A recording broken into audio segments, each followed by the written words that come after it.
아따, 주인님들. 오늘도 잘 지내셨소?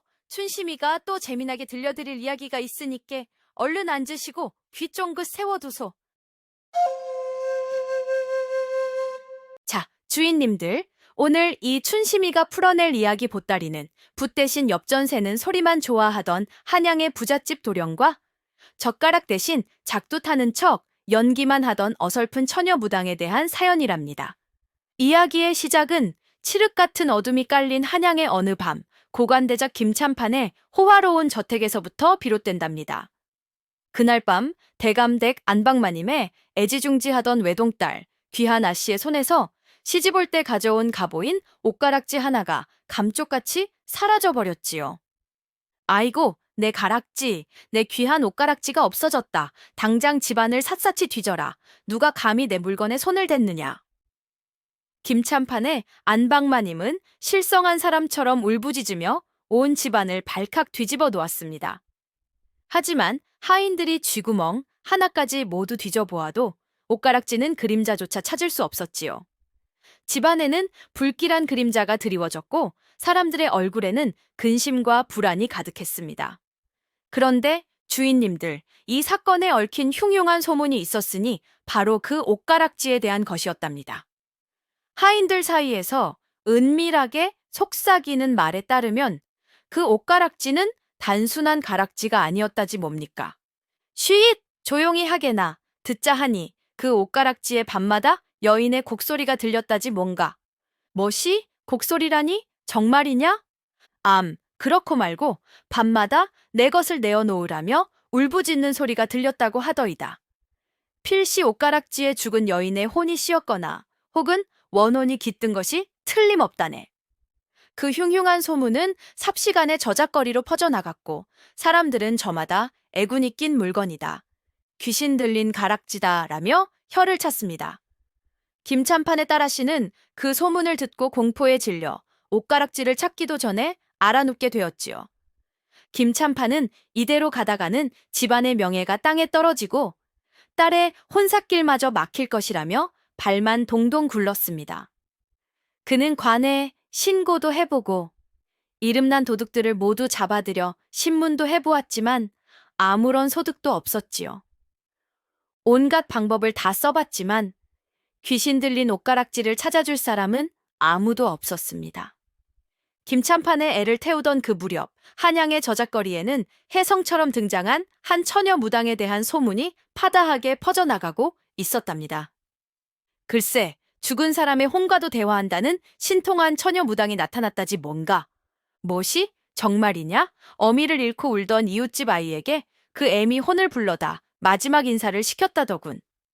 저기 박상국 마님댁에 잃어버린 금비녀도 그 무당이 까치가 물어갔다고 일러줘서 정말 까치둥지에서 찾았다지 뭔가.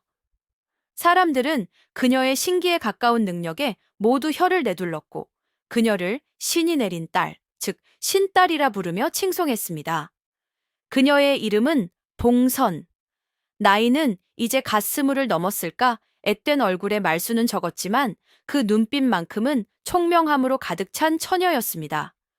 하지만 주인님들, 이 봉선이라는 처녀 무당은 실은 신기라곤 눈꽃만큼도 없는 지극히 평범한 인간이었답니다.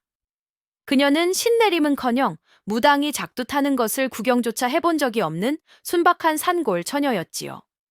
그녀의 신통하다는 소문은 모두 그녀의 비상한 눈치와 사람의 마음을 읽는 탁월한 공감 능력, 그리고 그녀의 유일한 조력자인 전박이가 퍼뜨린 교묘한 거짓말 덕분이었지요. 봉선아, 너는 타고난 재주가 있다네. 남의 마음을 그리 잘 읽고 사람들의 작은 습관 하나하나까지 놓치지 않으니 조금만 허풍을 섞으면 신통한 무당으로 보일 것이야. 전박이는 그녀의 남다른 재능을 일찍이 알아보았던 것입니다. 전박이, 그는 원래 한양 바닥을 떠돌던 눈치 빠른 장괴꾼이었습니다. 그는 봉선의 병든 남동생의 약값을 마련해주기 위해 가짜 신딸이라는 위험한 사기극을 제안했던 것이지요. 봉선은 처음에는 망설였습니다. 사기라는 것이 얼마나 무섭고 위험한 일인지를 잘 알고 있었기 때문입니다. 하지만 날마다 기침을 하며 피를 토하는 어린 동생의 모습을 보면 그 어떤 위험도 감수할 수 있었습니다. 그날부터 봉선과 전박이는 치밀한 계획을 세웠습니다. 전박이는 먼저 한양의 부잣집들을 돌며 그 집안에 얽힌 소문이나 하인들의 뒷이야기를 몰래 수집했습니다. 그리고는 봉선이 구판에 앉아 신들린 척 연기할 때 그 정보를 마치 신령님이 일러준 것처럼 봉선의 입을 통해 흘려보냈지요. 봉선은 타고난 눈치와 총명함으로 전박이가 준 정보를 기가 막히게 각색하여 사람들의 마음을 쥐락펴락했습니다. 그렇게 봉선은 병든 동생의 약값을 벌기 위해 가짜 신딸이라는 위험하고 아슬아슬한 이중 생활을 시작했던 것입니다. 그녀의 구판은 매번 성공을 거두었고 그녀의 명성은 하루가 다르게 하늘 높은 줄 모르고 치솟았지요. 김참판은 자신이 그토록 경멸하던 무당을 집에 불러들여야 한다는 사실에 자존심이 상했지만 옷가락지 사건으로 인해 딸이 알아눕고 집안 분위기마저 흉흉해지자 더 이상 다른 선택지가 없었습니다. 그는 지푸라기라도 잡는 심정으로 소문 속의 처녀 무당 봉선을 자신의 저택으로 불러들였지요. 봉선은 생전 처음 들어와 보는 고관대작의 저택에 잠시 주눅이 드는가 싶었지만 이내 평정을 되찾고 특유의 눈치로 김참판의 표정과 그의 주변 분위기를 살피기 시작했습니다. 그녀는 그의 얼굴에서 재물을 잃은 것에 대한 분노와 딸의 안위에 대한 깊은 걱정이 뒤섞여 있는 것을 읽어낼 수 있었습니다. 김참판은 겉으로는 무당을 무시하는 듯한 태도를 보였지만 그의 눈빛에는 간절함이 가득했습니다. 내년이 정말로 죽은 자의 혼과도 대화하고 잃어버린 물건의 행방을 알아낸다는 것이 사실이냐? 송구하오나 대감, 소인은 그저 신령님의 뜻을 전하는 미천한 몸일 뿐이옵니다. 봉선은 일부러 목소리를 낮추고 신비로운 분위기를 연출하며 대답했습니다. 대감댁에 무슨 근심이 있으신지 저의 신령님께서 이미 알고 계시니 말씀해 보시지요. 그녀의 당돌한 태도에 김참판은 내심 놀랐지만 이내 자신의 딸에게 닥친 불행과 사라진 옷가락지 사건에 대해 털어놓기 시작했습니다. 그는 마지막으로 봉선에게 큰 보상을 약속했지요. 만약 내년이 내 딸의 옷가락지를 찾아내고 이 집안의 근심을 해결해 준다면 네가 평생을 살고도 남을 만한 돈을 주겠다. 이 집에서 나갈 때 비단 10필과 엽전 100냥을 들려줄 것이니 어떤가? 내 제안을 받아들이겠느냐? 비단 10필에 엽전 100냥. 그것은 봉선이 평생을 약초를 캐고 풀뿌리를 팔아도 만져볼 수 없을 만큼 엄청난 금액이었습니다. 그 돈이라면 병든 동생의 약값을 마련하고도 남을 만큼 충분했지요. 그녀의 심장이 쿵 하고 내려앉았습니다. 봉선은 속으로 이것은 하늘이 동생을 살리라고 주신 기회다 하고 외쳤지만 겉으로는 아무런 내색도 하지 않았습니다. 그녀는 잠시 눈을 감고 마치 신령님과 대화라도 하는 듯한 표정을 지었습니다. 그리고는 진지한 목소리로 대답했지요. 대감, 이것은 단순한 물건을 찾는 일이 아니옵니다. 이 옷가락지에는 죽은 여인의 깊은 한이 서려 있어 신령님께서도 함부로 나서지 못하는 어려운 일이옵니다. 허나 대감의 간절한 마음이 하늘에 닿았으니 소인 신령님의 뜻을 받아들여 이 의뢰를 수락하겠사옵니다. 그녀는 과장되게 힘든 척하며 의뢰를 받아들였습니다. 김참판은 흡족한 미소를 지었습니다.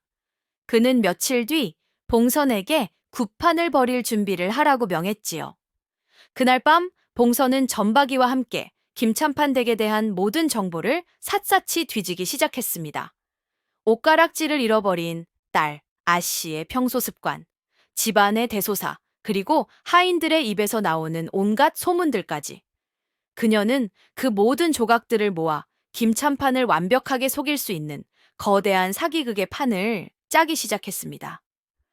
봉선이 김참판의 집에서 목숨을 건 사기극을 준비하는 동안 한양의 포도청에서도 그녀의 소문에 대한 심상치 않은 움직임이 포착되고 있었답니다. 조정에는 요사스러운 무당이 민심을 현혹하여 백성들의 고혈을 짜내고 있다는 상소가 빗발쳤지요. 특히 미신을 혐오하고 이성적인 판단을 중시하는 젊은 신진 관료들은 이러한 무당들의 행태가 나라의 기강을 어지럽힌다고 강력하게 비판했습니다. 포도청의 수장인 포도대장은 이 문제의 심각성을 깨닫고 가장 유능하고 원리 원칙을 중시하는 신입 무관 하나를 불러 비밀 임무를 내렸습니다. 그의 이름은 한겸. 그의 나이는 이제 갓스물을 넘었을까 훤칠한 키에 반듯한 용모를 가졌지만 그 눈빛만큼은 칼날처럼 날카롭고 성정은 고지식하기 짝이 없는 이성적인 젊은이였습니다. 그는 미신을 극도로 혐오했으며 무당들의 사기 행각을 보면 혀를 차기 일쑤였지요. 한겸아, 너에게 중대한 임무를 맡기겠다. 포도대장의 목소리는 낮고 단호했습니다. 요즘 한양에 신딸이라 불리는 처녀 무당에 대한 소문이 파다하더구나. 그녀가 사람들을 홀려 억만금을 뜯어낸다는 소문도 있고 심지어는 고관대작의 집까지 드나들며 그 집안의 비밀을 캐낸다는 흉흉한 소문마저 들려온다. 그는 한겸의 눈을 똑바로 바라보며 말했습니다. 나는 미신 따위를 믿지 않는다. 저 무당은 필시 민심을 현혹하고 사리사욕을 채우는 간악한 사기꾼일 것이야. 너는 지금 당장 백성들을 현혹하는 그 무당에게 손님으로 위장하여 접근하라. 그리고는 그녀가 사기꾼이라는 명백한 증거를 잡아 즉시 체포하여 국법의 무서움을 보여주라. 이것은 단순한 범죄자를 잡는 것을 넘어 나라의 기강을 바로 세우는 중대한 임무다. 한겸은 스승의 명에 따라 고개를 숙였습니다. 그는 평소 자신이 그토록 경멸하던 무당에게 손님으로 위장하여 접근해야 한다는 사실에 내심 불쾌했지만 스승의 명이니 거역할 수는 없었지요. 그는 이번 임무를 통해 무지몽매한 백성들을 현혹하는 무당들의 간악한 속셈을 만천에 드러내고 그들을 뿌리 뽑을 수 있으리라 기대했습니다. 그날부터 한겸은 무당에게 접근하기 위한 치밀한 계획을 세웠습니다. 그는 자신의 신분을 숨기기 위해 평범한 한량인 척 복장을 갈아입고 일부러 얼굴에 고민 가득한 표정을 지어 보이며 마치 점이라도 보고 싶은 사람인 양 행세하기 시작했지요. 그는 봉선이라는 처녀무당의 구판이 열리는 곳을 수소문하여 찾아다녔습니다. 한겸은 자신의 예리한 눈과 논리적인 추리력으로 봉선이라는 가짜 무당의 모든 사기 행각을 낱낱이 파헤칠 수 있으리라 확신했습니다. 그는 자신의 이성이 저 요사스러운 미신을 단숨에 물리칠 수 있을 것이라 굳게 믿었지요. 하지만 세상 모든 일이 그리 뜻대로만 되던가요?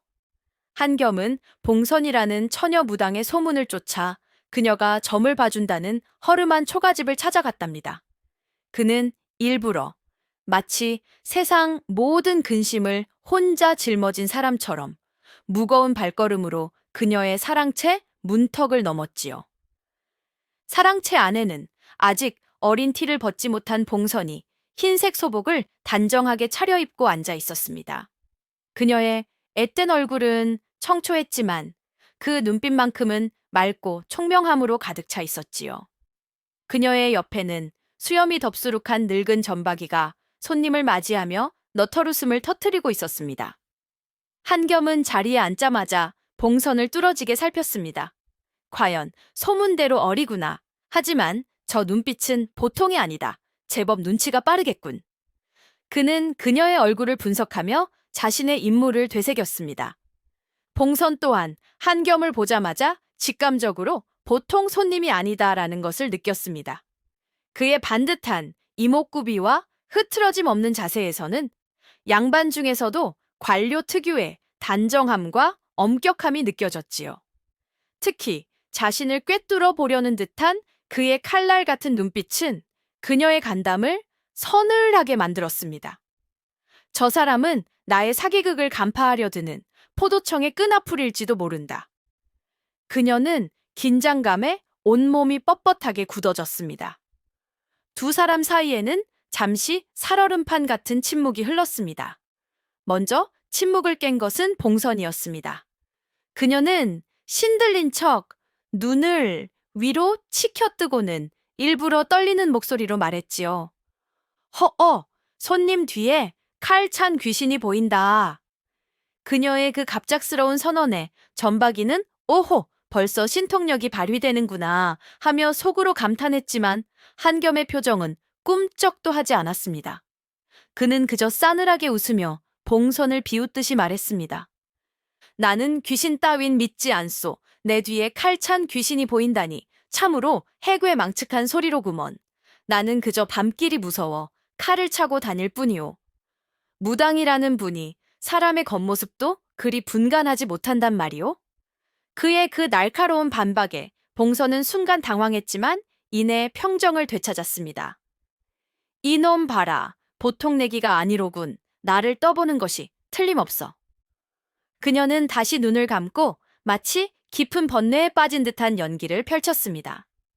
신령님께서 손님의 마음속에 깊은 근심이 있다고 하시옵니다. 허나 그 근심은 사람이 만든 것이 아니라 손님 스스로가 만든 것이라. 손님의 고지식한 마음이 오히려 손님의 앞길을 가로막고 있사옵니다. 그녀는 한겸의 이성적인 성격과 그가 미신을 혐오한다는 것을 간파하고 일부러 그의 아픈 곳을 찔러본 것입니다. 한겸은 그녀의 그 정확한 지적에 내심 깜짝 놀랐지만 애써 태연한 척하며 싸늘하게 맞받아쳤습니다. 나는 무당의 강요한 말솜씨 따위에는 넘어가지 않소. 내가 믿는 것은 오직 눈에 보이는 진실과 이치에 맞는 논리뿐이요.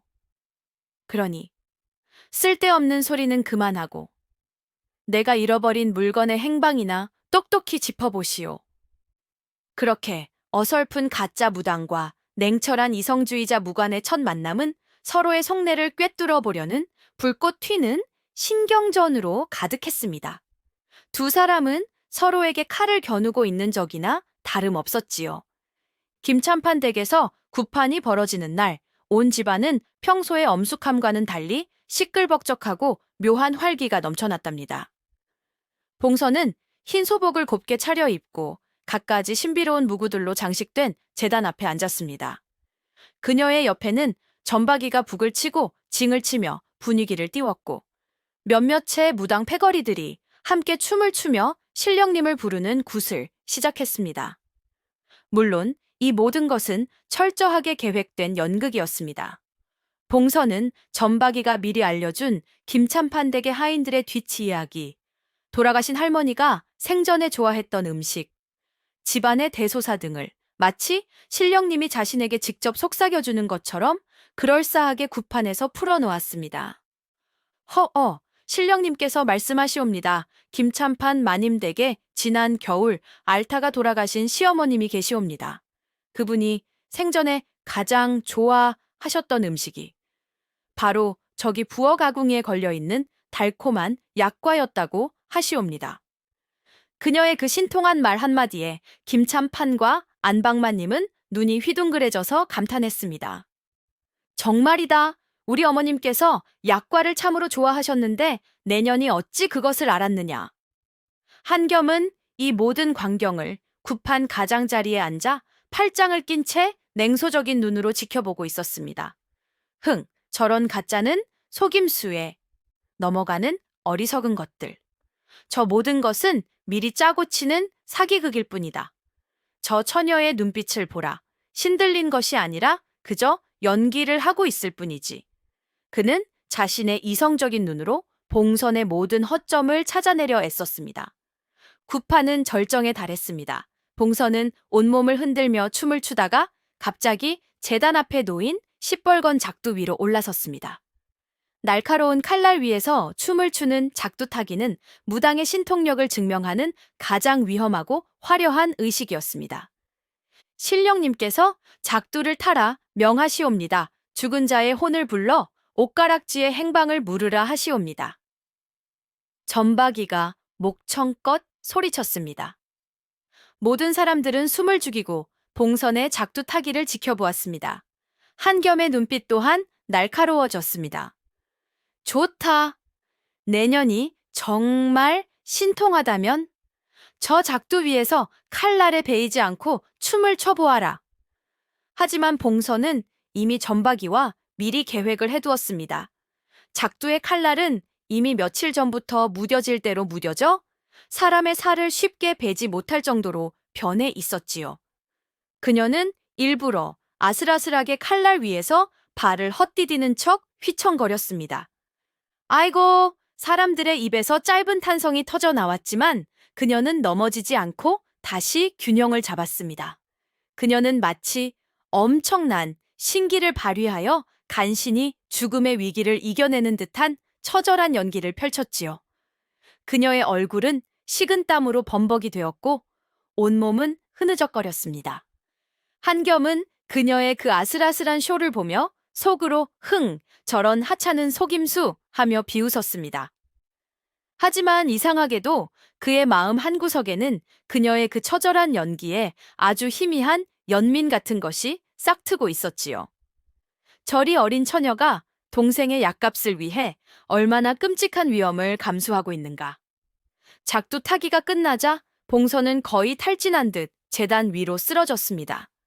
전박이는 기다렸다는 듯 그녀를 부축해 일으키며 신령님께서 지치셨다. 이제 곧 옷가락지의 행방을 일러주실 것이다. 하고 외쳤습니다. 작두 타기를 마친 봉선은 거의 탈진한 듯 힘겨운 숨을 몰아쉬었답니다. 전박이는 그녀를 부축해 의자에 앉히고 따뜻한 물 한 사발을 건네주었지요. 그녀는 물을 마시며 김찬판의 딸아씨를 자신의 앞으로 불러달라고 청했습니다. 옷가락지를 찾기 위한 마지막 단계였습니다. 김찬판의 딸아씨는 며칠 동안 옷가락지 때문에 알아누웠던 탓인지 얼굴이 창백하고 수척했습니다. 그녀는 공포에 질린 눈으로 자신을 뚫어지게 바라보는 봉선을 경계했지요. 봉선은 그녀의 눈빛에서 옷가락지에 대한 두려움과 어딘지 모르게 죄책감 같은 것이 뒤섞여 있음을 읽어낼 수 있었습니다. 그녀는 직감했습니다. 이 아씨의 마음속에 옷가락지에 대한 중요한 비밀이 숨겨져 있을 것이라고.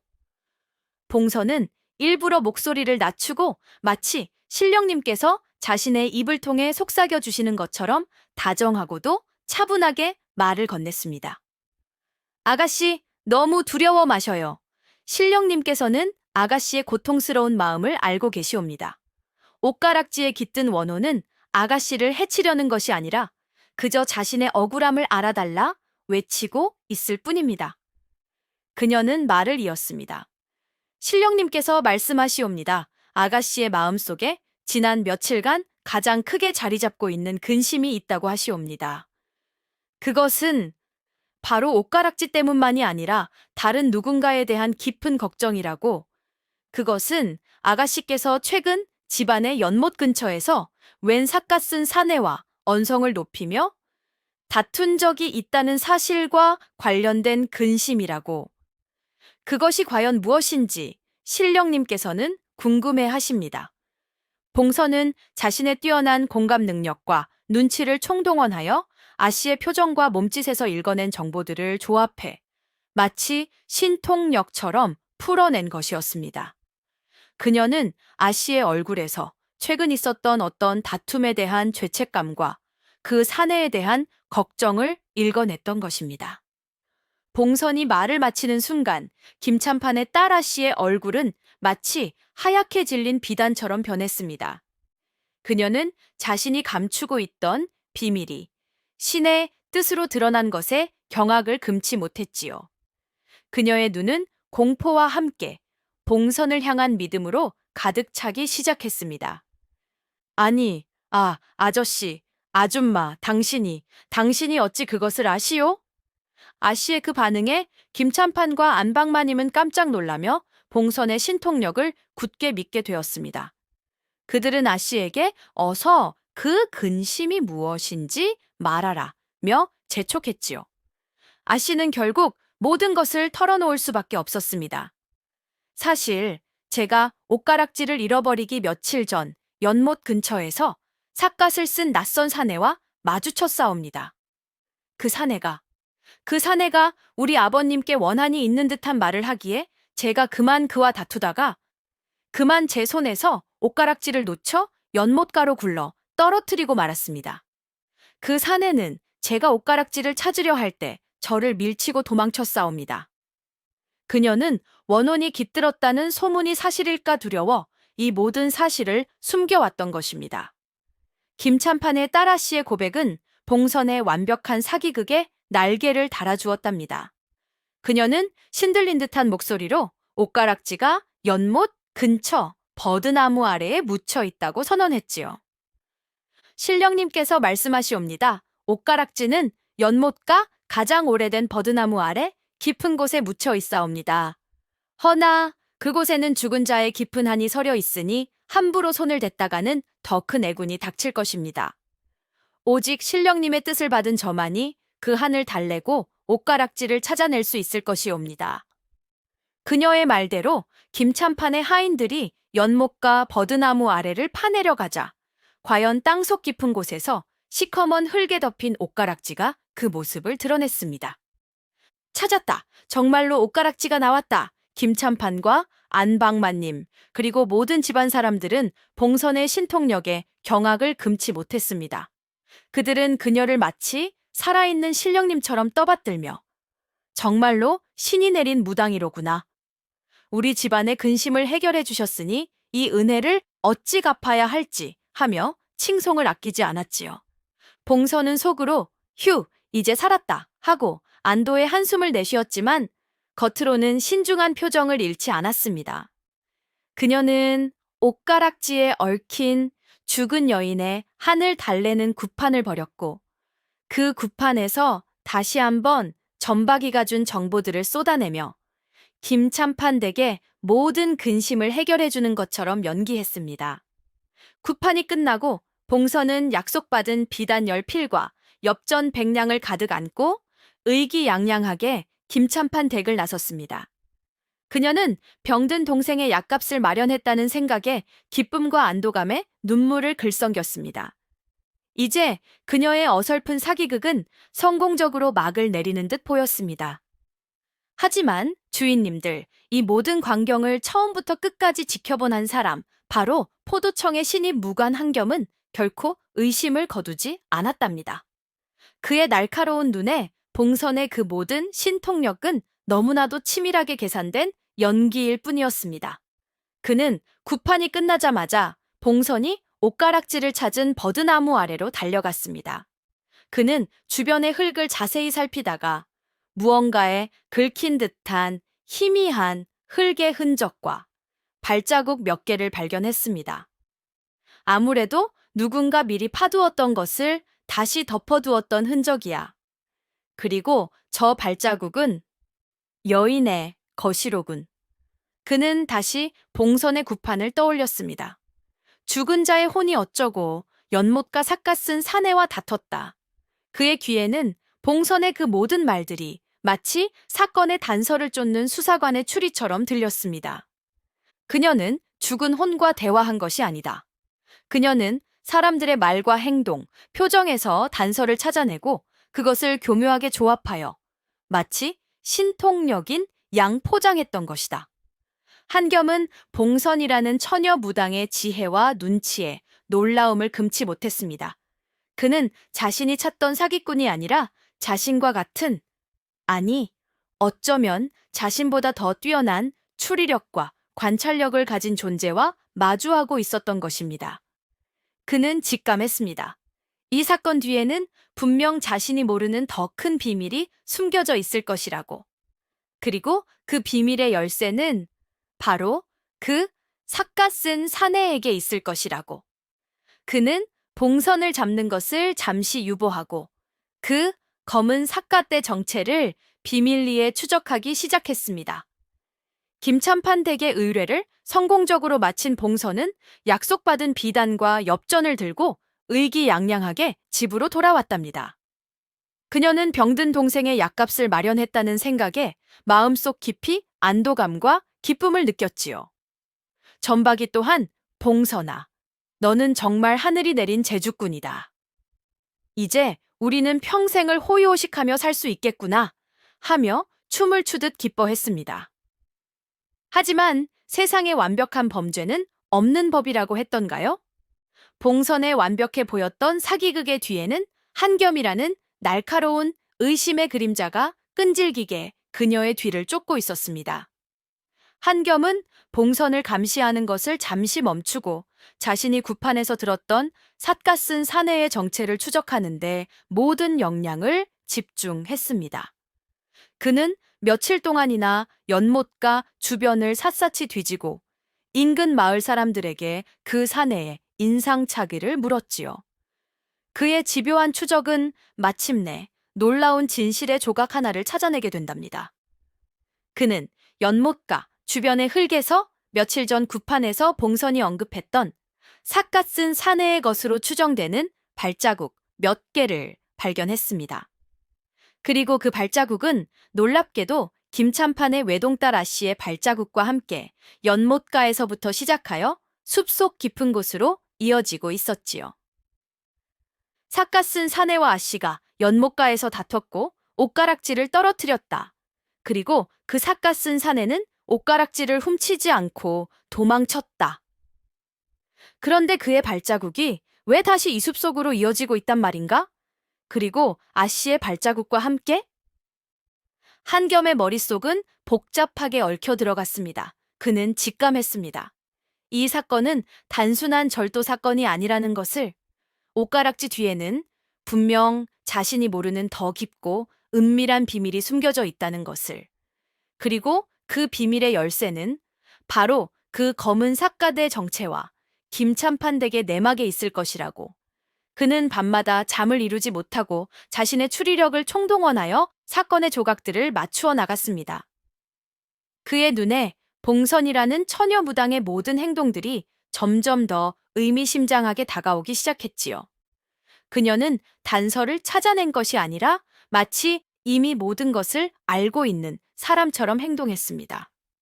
그녀는 옷가락지의 행방을 알아낸 것이 아니라 이미 알고 있던 정보를 구판이라는 형식을 빌려 공개했을 뿐이다. 그렇다면 그녀는 애초에 이 사건의 내막을 알고 있었던 것인가? 아니면 그 검은 삿갓과 미리 짜고 나를, 아니 김찬판을 속인 것인가? 봉선은 난생 처음 손에 쥔 거액의 돈으로 병든 동생의 약을 짓고 맛있는 음식을 사 먹이며 행복한 나날을 보내고 있었답니다. 그녀는 자신의 어설픈 사기극이 완벽하게 성공했고 이제 모든 위험이 끝났다고 믿었지요.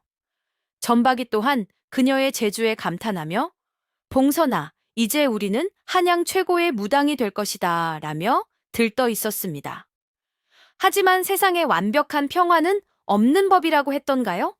그녀의 성공은 오히려 그녀에게 예상치 못한 거대한 위협을 불러오고 말았습니다. 그날 밤이었습니다. 봉선이 잠자리에 들었을 무렵 낡은 초가집의 문이 삐걱 하는 섬뜩한 소리와 함께 열리는 것이 아니겠소.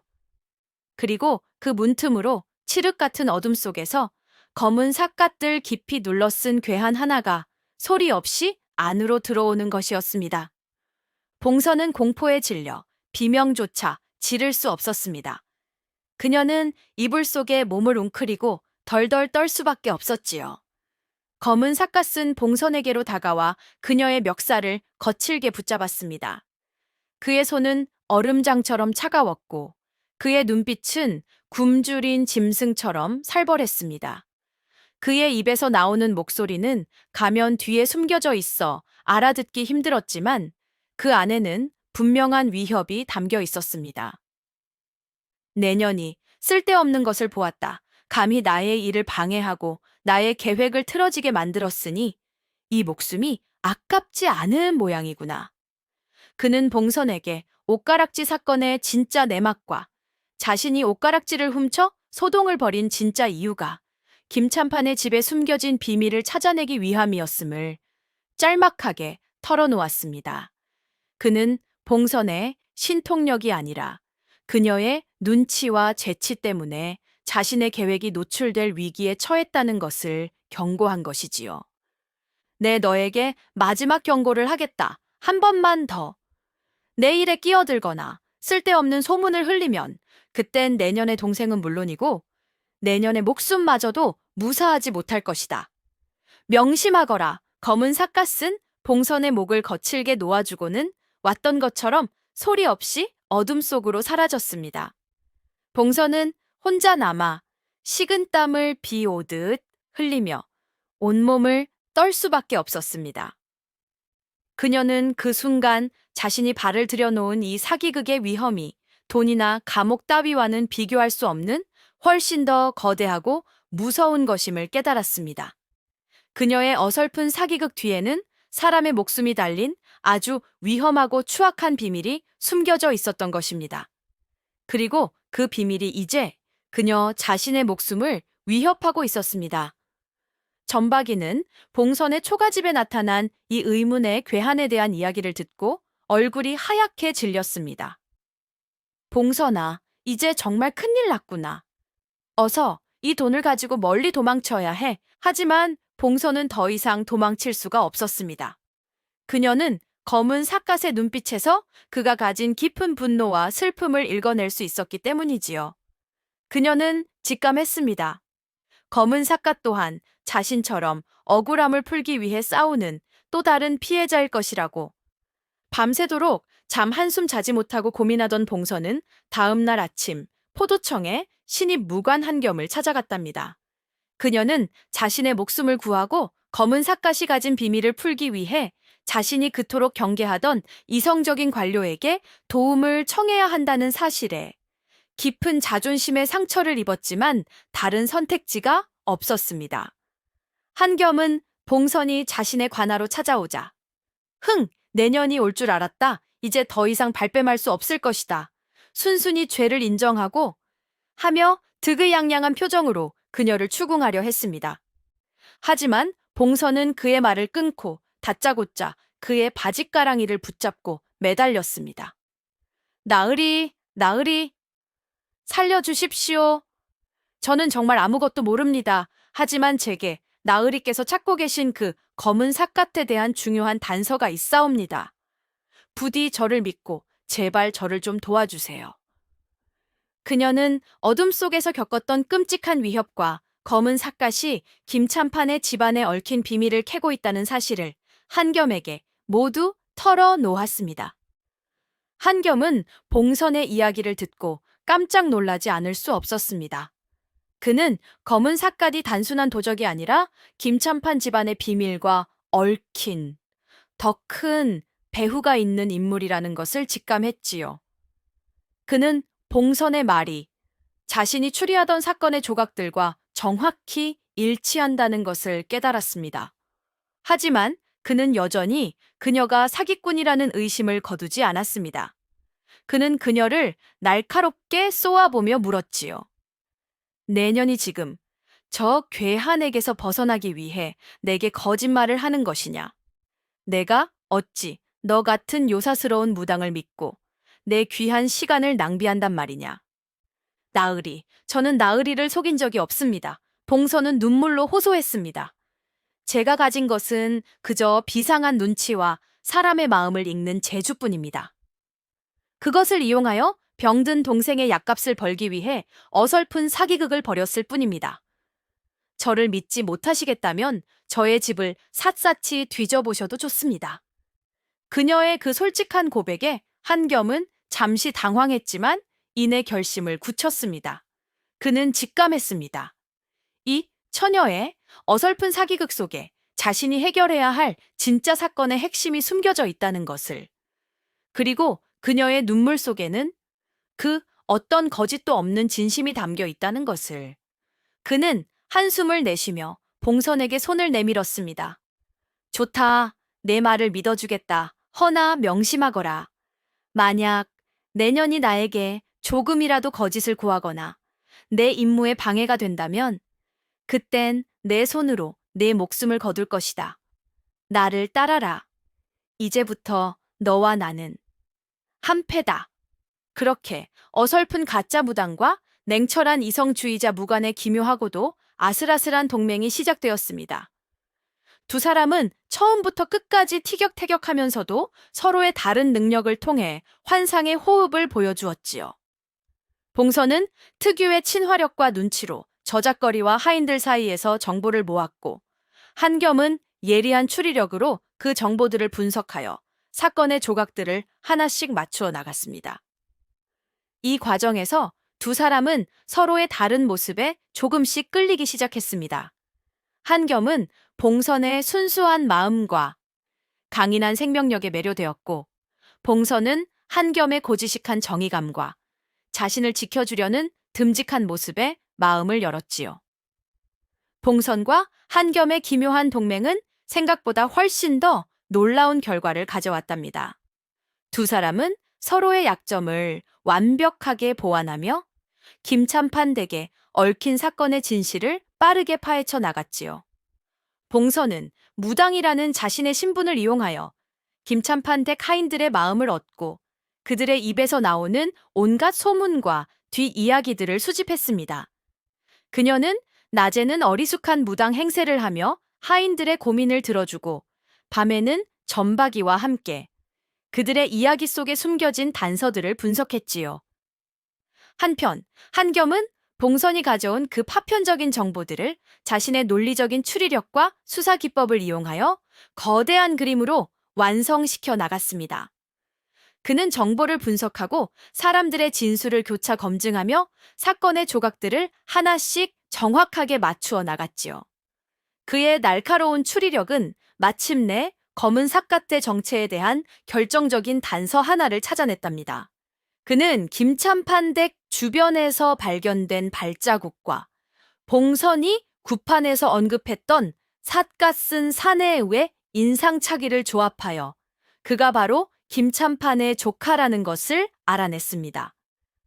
그 조카 도령은 몇 해 전 아버지가 김참판의 모함으로 억울한 죽음을 맞은 뒤 모든 것을 잃고 행방불명되었다고 하더군. 그가 자신의 정체를 숨긴 채 복수를 꿈꾸며 이 주변을 맴돌고 있는 것이 틀림없다.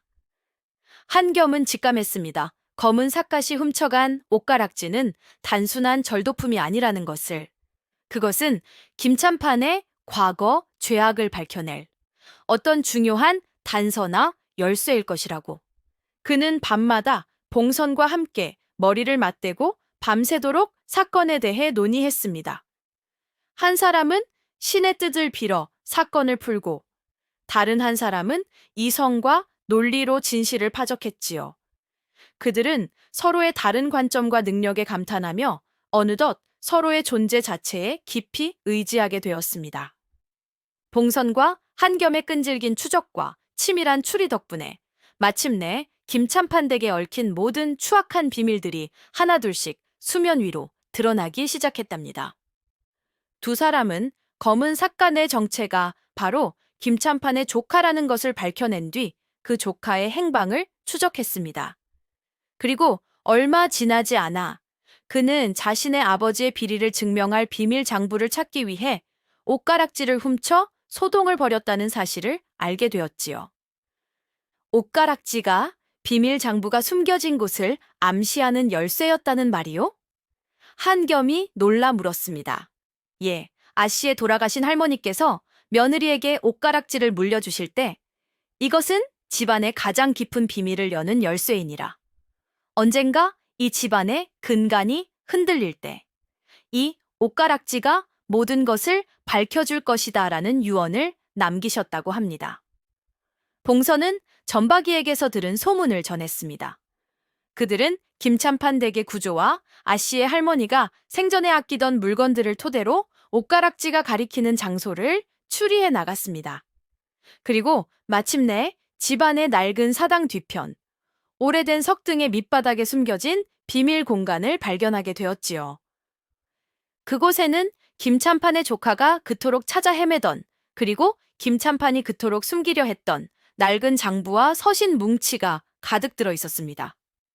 그 안에는 김참판이 자신의 형님의 재산을 탐하여 그에게 억울한 누명을 씌워 죽음으로 내몰고 그 모든 재산을 자신의 것으로 만들었다는 참으로 추악한 진실이 낱낱이 기록되어 있었습니다.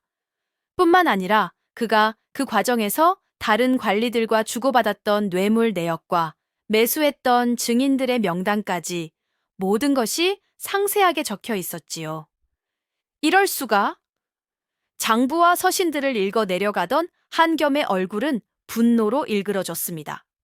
그는 김참판이라는 고관대작의 그 번지르르한 가면 뒤에 이토록 추악하고 탐욕스러운 죄악이 숨겨져 있을 줄은 상상도 못했던 것입니다. 그는 자신의 이성이 처음으로 겪는 거대한 분노에 휩싸이는 것을 느꼈습니다. 봉선 또한 그 진실을 접하고 눈물을 글썽였습니다. 그녀는 자신의 어설픈 사기극이 결국은 한 집안에 억울한 한을 풀어주는 거대한 정의의 실현으로 이어진다는 사실에 깊은 감동과 함께 자신이 걸어온 길에 대한 자부심을 느꼈습니다. 김참판의 추악한 비리가 담긴 증거를 손에 넣은 봉선과 한겸은 이제 마지막 승부수를 띄울 준비를 마쳤답니다. 하지만 그들보다 먼저 움직인 것은 바로 자신의 죄가 발각될 위기에 처한 김참판이었습니다. 그는 자신의 조카와 봉선이 자신의 비밀을 캐내려 한다는 사실을 눈치채고 뱀처럼 교활한 계략을 꾸몄지요. 김참판은 자신의 수하를 봉선에게 보내 최근 집안의 흉흉한 기운이 감도니 마님께서 특별히 점을 보고 싶어 하신다. 허나 이 일은 아무에게도 발설해서는 아니 되는 지극히 은밀한 일이니 해가 지면 아무도 모르게 외딴 산골의 암자로 와달라고 청했습니다. 봉선은 김참판의 그 은밀한 제안에 무언가 불길한 낌새를 느꼈습니다. 하지만 그녀는 이것이 자신의 마지막 사기극이자 김참판의 죄를 밝힐 결정적인 기회가 될 수도 있다고 생각했지요. 그녀는 한겸과 상의하여 이 함정에 스스로 걸어 들어가 김참판의 죄를 현장에서 직접 밝혀내기로 결심했습니다. 그날 밤 봉선은 약속된 외딴 암자로 향했습니다. 그녀는 미리 한겸에게 만약을 대비하여 자신이 암자에 도착하는 시각과 그곳에서 벌어질 일에 대한 자세한 계획을 일러주었습니다. 어둠이 짙게 깔린 암자 안에는 김참판이 홀로 앉아 봉선을 기다리고 있었습니다. 그의 얼굴에는 온화한 미소가 걸려 있었지만 그 눈빛은 칼날처럼 차갑고 섬뜩했지요. 봉선은 애써 침착함을 유지하며 그의 앞에 앉았습니다. 김참판은 봉선에게 내 딸의 옷가락질을 찾아준 것은 고맙다. 허나 내년이 내 집에 발을 들인 것은 감히 용의 수염을 건드린 것과 마찬가지다. 감히 내 가문의 비밀을 캐내려 하고 내 조카와 내통하여 나를 모함하려 했으니 내년의 목숨은 오늘 여기서 끝이다. 라며 본색을 드러냈습니다. 그는 옆에 있던 술잔을 봉선에게 건네주었습니다. 이 술을 마셔라. 이것은 내년이 저지른 죄에 대한 대가이자 내가 베푸는 마지막 잡이다. 순순히 마신다면 고통 없이 죽을 수 있을 것이다. 봉선은 술잔을 들고 떨리는 손으로 김참판을 노려보았습니다. 그 순간 그녀는 자신이 절체절명의 위기에 빠졌음을 직감했습니다. 이것은 더 이상 사기극이 아니었습니다. 이것은 자신의 목숨이 걸린 진짜 죽음의 현장이었던 것입니다. 김참판은 득의양양한 표정으로 그녀가 술을 마시기를 재촉했습니다. 마셔라. 내년이 죽어야 모든 것이 해결된다. 너 같은 미천한 것이 감히 나의 앞길을 막으려 했으니 이것이 내 운명이다.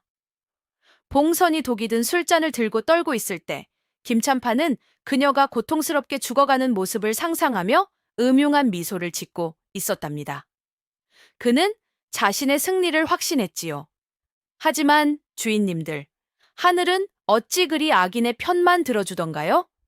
바로 그때 암자의 문이 쾅 하고 부서지는 소리와 함께 누군가 안으로 들이닥친 것이 아니겠소. 김참판, 꼼짝 마라. 그것은 바로 한겸이었습니다. 그는 횃불을 들고 암자 안으로 뛰어들어왔습니다. 그의 얼굴은 분노와 걱정으로 일그러져 있었고 그의 손에는 날카로운 칼이 번뜩이고 있었지요. 김참판은 예상치 못한 한겸의 등장에 놀라움과 함께 분노의 치를 떨었습니다. 네 이놈, 감히 내 일에 끼어들다니. 내 놈마저 이 무당년에게 홀렸단 말이냐. 한겸은 김참판의 그 추악한 고함에 아랑곳하지 않고 봉선에게로 달려갔습니다. 그는 그녀의 손에서 술잔을 빼앗아 내던지고는 그녀를 자신의 등 뒤로 보호하며 김참판을 노려보았지요. 나는 귀신은 믿지 않소. 한겸의 목소리는 쩌렁쩌렁하게 암자안을 울렸습니다. 나는 요사스러운 무당의 말솜씨 따위에는 홀리지도 않소. 하지만 나는 당신이라는 사람을 믿소. 나는 당신의 순수한 마음과 불의에 맞서는 당신의 용기를 믿소. 그러니 다치지 마시오. 내가 당신을 지킬 것이오. 그것은 그가 평생 처음으로 자신의 이성과 논리를 넘어선 순수한 믿음과 사랑을 고백하는 순간이었습니다. 봉선은 그의 등 뒤에서 그의 든든한 어깨에 기대어 자신을 향한 그의 진심의 눈물을 흘렸습니다. 그녀는 자신이 이 세상에 홀로 외롭게 싸우는 것이 아님을, 자신의 곁에 자신을 목숨 걸고 지켜주는 든든한 동반자가 있음을 비로소 깨달았습니다. 김참판은 분노에 치를 떨었습니다. 네 이놈들, 감히 내 앞에서 요사스러운 짓을 하다니. 여봐라, 당장 저놈들을 죽여라. 암자 밖에서 김참판의 수하들이 칼을 들고 들이닥치기 시작했습니다. 하지만 한겸은 조금도 물러서지 않았지요. 그는 자신의 칼을 뽑아들고 봉선을 자신의 등 뒤로 보호하며 적들을 향해 달려들었습니다. 그는 자신이 관료로서 그리고 한 남자로서 지켜야 할 가치가 무엇인지를 분명히 알고 있었습니다. 그의 칼은 번개처럼 허공을 갈랐고 그의 몸은 맹수처럼 날렵하게 움직였습니다. 그는 포도청에서 배운 모든 무술 실력을 총동원하여 봉선을 향해 달려드는 적들을 하나씩 쓰러뜨렸습니다. 봉선 또한 한겸이 쓰러뜨린 적들의 무기를 재빨리 주워 들고 그의 옆에서 함께 싸우기 시작했습니다. 한겸의 눈부신 활약과 봉선의 기민한 도움 덕분에 두 사람은 김참판의 수하들을 모두 물리치고 간신히 암자를 빠져나올 수 있었답니다. 김참판은 자신의 계략이 실패한 것에 분노하여 온산이 떠나가라 고함을 질렀습니다. 이제 더 이상 물러설 곳은 없었습니다. 그들은 김참판의 죄를 만천해 드러낼 마지막 승부수를 띄워야만 했지요. 두 사람은 밤을 새워 김참판을 벌하기 위한 마지막 통쾌한 사기극을 계획하기 시작했습니다. 이번에는 단순한 사기극이 아니었습니다. 이것은 불의를 바로잡고 정의를 실현하기 위한 완벽한 복수극이었습니다. 다음 날 새벽, 봉선은 홀로 김참판의 저택을 찾아갔습니다. 그녀의 얼굴에는 깊은 피로가 서려 있었지만 그 눈빛만큼은 어느 때보다도 맑고 강인했습니다. 그녀는 마치 신령님이라도 된 듯 위풍당당하게 김참판의 방으로 걸어 들어갔습니다. 김참판은 봉선이 살아있는 것을 보고 기겁을 하며 뒤로 물러났습니다. 네, 내년이 어찌 살아 돌아왔느냐, 요물 같은 것. 봉선은 싸늘한 미소를 지으며 그의 눈을 똑바로 마주 보았습니다. 그리고는 마치 죽은 자의 혼이 자신에게 빙이라도 한 듯 기묘하고도 음산한 목소리로 예언을 하기 시작했습니다. 김참판, 내 이놈, 내 놈의 그 추악한 죄악이 이제 하늘에 닿아 분노를 사고 있다. 내 놈이 죽음으로 내몬 형님의 원혼이 오늘 밤 너의 잠자리에 나타나. 내 놈의 모든 죄를 낱낱이 물을 것이다. 내 놈의 탐욕스러운 간을 꺼내 그 죄악을 갚으라 할 것이야.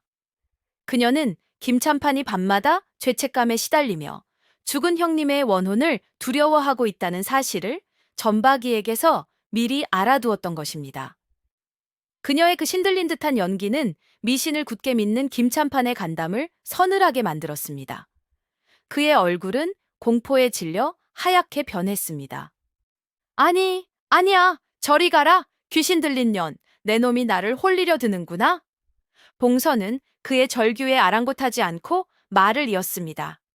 내 놈이 지은 모든 죄악을 지금 당장 내 앞에서 낱낱이 자백하고 뉘우친다면 하늘이 너의 목숨만은 살려줄지니 그것이 내게 주어진 마지막 기회다. 그 말을 끝으로 봉선은 암자 밖으로 사라졌습니다. 김찬판은 혼자 남아 공포에 질려 자신이 저지른 모든 죄를 하나하나 되뇌며 매일 밤 죽은 형님의 원혼이 나타날 것을 두려워하며 벌벌 떨었습니다. 그날 밤 김찬판의 집은 그야말로 지옥으로 변했습니다. 한겸과 그의 포도청 동료들이 귀신으로 완벽하게 위장하여 김참판의 집을 덮쳤기 때문이지요. 그들은 창문으로 기어들어오고 벽을 타고 올라가며 김참판의 방 곳곳에서 끔찍한 귀신 소리를 내고 불을 지르는 척 소동을 벌였습니다. 김참판은 공포에 질려 자신의 모든 죄를 술술 자백하기 시작했습니다. 그날 밤 김참판의 저택은 그야말로 지옥 그 자체였답니다. 칠흑 같은 어둠 속에서 집안 곳곳에서는 기괴한 곡소리와 함께 무언가 차가운 기운이 스멀스멀 기어들어오는 듯 했습니다. 으흐흑, 내 간을 내어놓아라. 내 피를 받아내어라. 도둑이야, 도둑이 들었다. 아니, 귀신이다. 귀신이 나타났다. 김참판은 자신의 방에서 며느리 봉선이 낮에 했던 예언이 현실이 되는 것을 보고는 공포에 질려 이불 속에 몸을 웅크린 채 벌벌 떨었습니다. 그의 눈에는 마치 죽은 형님의 원혼이 창문 너머에서 자신을 노려보고 있는 것처럼 보였지요. 바로 그때였습니다. 쾅! 하는 소리와 함께 그의 방문이 저절로 열리는가 싶더니 어둠 속에서 하얗게 얼굴을 분칠한 귀신처럼 창백한 존재 하나가 비틀거리는 걸음으로 안으로 들어오는 것이 아니겠소. 그리고 그 귀신의 손에는 섬뜩한 빛을 내는 칼날이 들려 있었습니다. 내 놈의 죄를 묻기 위해 왔다. 내 놈의 피로 나의 억울함을 씻으리라. 그것은 한겸과 그의 포도청 동료들이 완벽하게 귀신으로 위장하여 버리는 연극이었습니다. 그들은 미리 김참판의 집에 잠입하여 집안의 구조를 파악하고 그가 평소 두려워하는 것이 무엇인지를 알아두었지요. 그들은 천장에서 밧줄을 매달아 마치 사람의 그림자가 벽을 타고 움직이는 것처럼 보였고 부엌에서는 냄비와 그릇을 부딪혀 귀신이 접시를 깨는 듯한 소리를 냈습니다. 심지어는 미리 준비해둔 먹물과 피 묻은 천을 이용하여 벽에 섬뜩한 그림을 그리기도 했지요. 김참판은 그 모든 기이한 현상들 앞에서 완전히 이성을 잃었습니다. 그는 자신의 침대 밑으로 기어들어가 내가 잘못했다. 내가 죽을 죄를 지었다. 부디 나를 살려다오 하며 울부짖었습니다. 그는 봉선이 낮에 했던 예언을 떠올렸습니다. 내 놈이 지은 모든 죄악을 지금 당장 내 앞에서 낱낱이 자백하고 뉘우친다면 하늘이 너의 목숨만은 살려줄지니? 그는 그것이 자신에게 주어진 마지막 기회라고 생각했습니다. 공포에 질린 그의 입에서 그동안 숨겨왔던 추악한 죄악들이 마치 봇물 터지듯 술술 흘러나오기 시작했습니다. 그는 자신의 형님을 어떻게 모함했는지, 누구와 공모하여 재산을 빼앗았는지, 뇌물을 주고받은 내역은 무엇인지 그 모든 것을 낱낱이 고백했습니다. 그의 목소리는 두려움에 떨고 있었지만 그 내용은 너무나도 생생하고 구체적이었습니다. 날이 밝아오자 귀신들은 소리 없이 사라졌습니다. 김참판은 혼자 남아 식은땀을 비오듯 흘리며 어젯밤의 끔찍한 악몽에서 벗어나지 못하고 괴로워했습니다. 그의 집은 그가 저지른 죄악의 그림자가 드리워진 진정한 의미의 지옥으로 변해 있었지요. 김참판의 추악한 죄악들이 만천에 드러나자 한양은 다시 한번 발칵 뒤집혔답니다. 포도청은 김참판을 즉시 체포하여 의금부로 넘겼고 그동안 숨겨두었던 수많은 비리장부와 서신들이 쏟아져 나왔습니다. 김참판은 자신의 죄를 끝까지 부인하려 했지만 명백한 증거와 어젯밤 겪었던 끔찍한 귀신 소동의 충격으로 인해 결국 모든 것을 자백하고 말았습니다. 그의 죄는 너무나도 명백하고 추악하여 조정에서는 그에게 가장 무거운 벌, 즉 사형을 선고하고 그의 모든 재산을 몰수하여 피해자들에게 돌려주도록 했답니다. 그의 모함으로 억울한 죽음을 맞았던 봉선의 시아버지를 비롯한 수많은 사람들의 누명이 벗겨졌고, 김참판의 조카 역시 자신의 아버지를 죽음으로 내몰았던 원수의 죄를 밝혀내고 빼앗겼던 재산을 모두 되찾을 수 있게 되었습니다. 닫혔던 정의의 문이 마침내 활짝 열린 것입니다. 이 모든 사건을 해결한 공은 물론 종사관 한겸에게로 돌아갔습니다. 임금님께서는 그의 뛰어난 추리력과 불의에 맞서는 용기를 높이사 그에게 높은 벼슬을 내리고 조정의 중책을 맡기려 하셨지요.